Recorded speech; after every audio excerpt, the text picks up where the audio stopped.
between all these theoretical frameworks on information literacy and what to teach, and how to teach that in practice.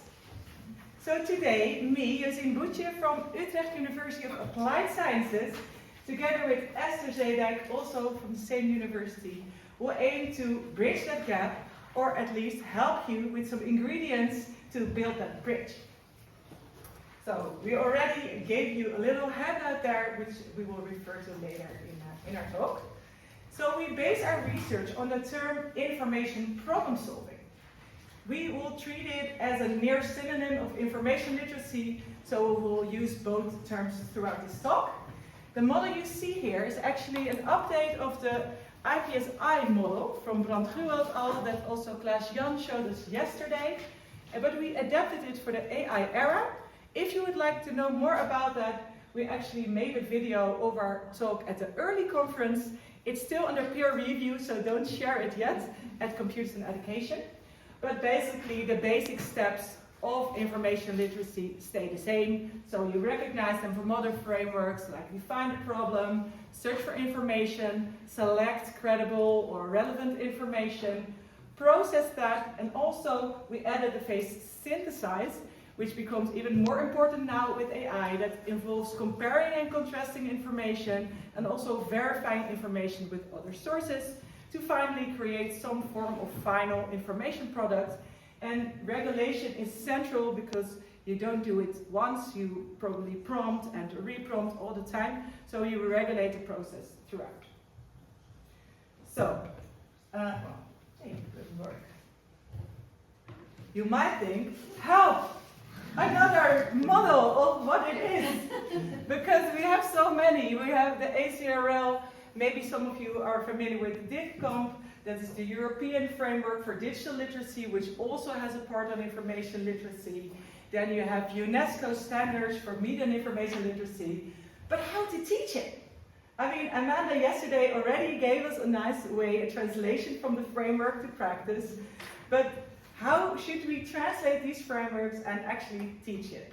So we actually see a bridge between the theory and the practice. And I don't know how you feel, but you might feel like, help! And I actually wonder, who of you actually teaches information literacy or has taught it in the last five years? Okay, and who does so on the basis of some form of theoretical framework?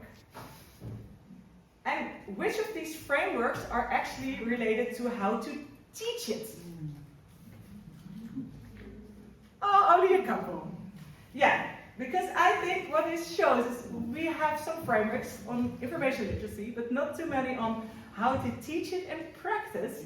We have educational theories, and we have information literacy theories. We might need to bridge that gap and bring them together. So that's what we actually did in our systematic literature review, which this study we talk about builds upon. So that literature review was published in Review of Educational Research, American Journal, and it basically synthesized 20 years of literature on teaching information literacy in higher education into 7 design principles.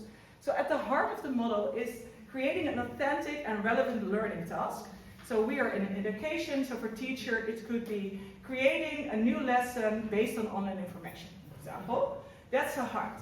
And then the instruction principle says you have to come repeatedly, not just one shot, and best would be embedded within the domain that the students are studying.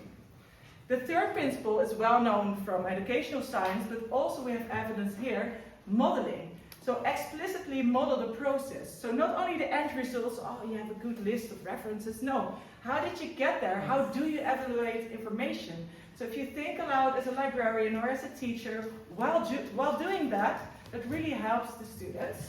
And it can also be a peer model, so it doesn't have to be the teacher per se. Then of course it can be linked to practice, but just practices doesn't work. You don't learn through searching. You need either instruction or modeling or support combined with practice. So only instruction doesn't work, but instruction and practice can be a powerful combination.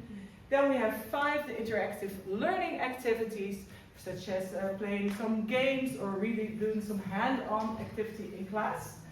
And then 6, I really like that one, we found evidence for that not only task support, but also process support is so important. So when you do some search activities with your students, to also not only support the end result, but also how they did that. So how did they write an essay? How did they cite or verify these references? And so support them not only in the product, but also the process.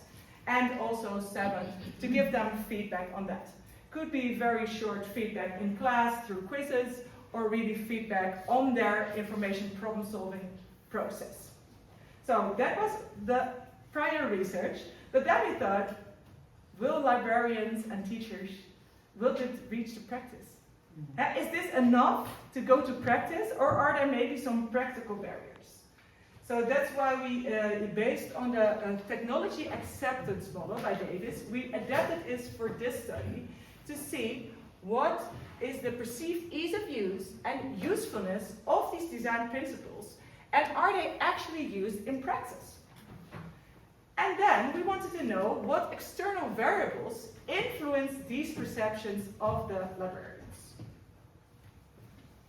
Yes, so for the study design of this research, we deployed a mixed method study.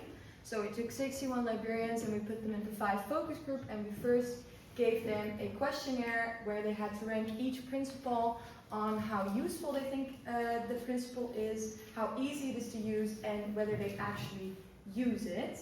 And afterwards, the results were shown, and we had a discussion about that in these 5 focus groups. So then, the interesting parts. This is the quantitative data that we got from it. So look at this graph. We can actually see that the librarians scored all of the design principles quite high on usefulness. So they do think that it's useful.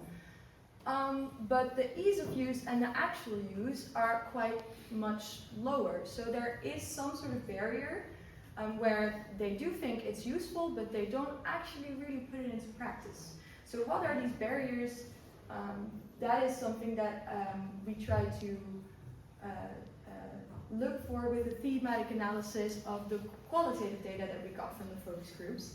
And through that, I got this more comprehensible model where we identified 6 external variables that determine the ease of use of these design principles. So first we have the 3 main actors, which are the students, the faculty, and the librarian, and they all have characteristics such as workload, prior competence, that determine this ease of use. Then we have the collaboration between these actors, and we only really saw the student librarian and librarian faculty because we talked to the librarians, so that makes sense. And then we have the context in which this information literacy development takes place, and that is the learning environment. So for example, how large is the group that you teach, who is the instructor, when are you teaching it, and how many times, and etc., etc. So what we also found from this thematic analysis is that some design principles are more important than others. Specifically the first 2, the learning task and the instruction. Librarians mentioned that these are way more important and sometimes even prerequisite for the other design principles. So for example, if a task is not authentic and it doesn't create student relevance, then the student might be less engaged, and therefore the learning activities will be less activating for them. So yeah, and then for the instruction part, if the instruction is only one shot and you only get to come by once, then for example the support on the process becomes way more difficult. So that's what we found from the thematic analysis. So how does it then translate into the practice of the design principles? We looked at the co-occurrence analysis, where we can really see the different themes with the design principles. And something really interesting here that we can see is that the 2 found most important design principles correlate very strongly with cooperation between librarian and faculty. So collaboration between the 2 and having influence on what the faculty decides is really important. because it makes the learning and instruction easier, and therefore the other design principles become easier as well. Another really interesting thing that we see here is that the learning environment, the context in which it takes place, it influences almost all of the design principles. But then when we think about who decides on what the learning environment should be, who decides when you get to come by, who decides how many times, and who actually decides whether you are embedded in the curriculum, that is the faculty. So therefore, faculty cooperation is again really important. So there's this direct influence of faculty cooperation on the design principles, but also this indirect influence where it influences the learning environment and therefore influences the design principles. So that is kind of our main conclusion, that collaboration with the faculty is key. One quote supporting that, you can read it from one of our participants.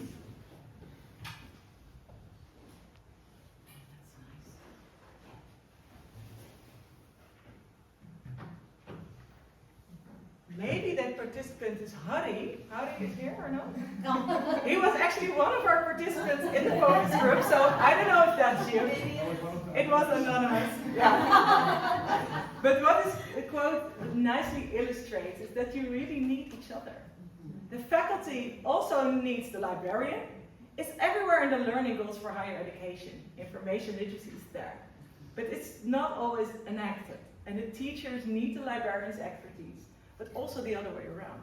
It's not enough to combine ones. You really need to work together to create these meaningful learning activities embedded throughout the curriculum. And then you might not even have to be the one who teaches it. But collaboration is key. So the recent article by Jane Hammonds also talks about teach the teacher, which was also mentioned by our participant as one creative solution to solve the problem of maybe you have some had to serve 5,000 students. Yeah, how to do that and give them support and feedback. So teach a teacher and collaboration with faculty and librarians is really key to bring these principles into practice.